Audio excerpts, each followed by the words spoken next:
إن الذين يؤذون الله ورسوله لعنهم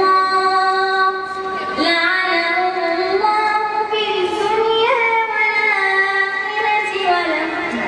وأعد لهم عذابا مهينا والذين يؤذون المؤمنين والمؤمنات بغير ما اكتسبوا فقد احتملوا بهتانا وإثما مبينا يا أيها النبي قل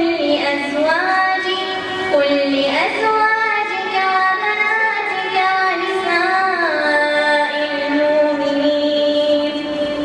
ونساء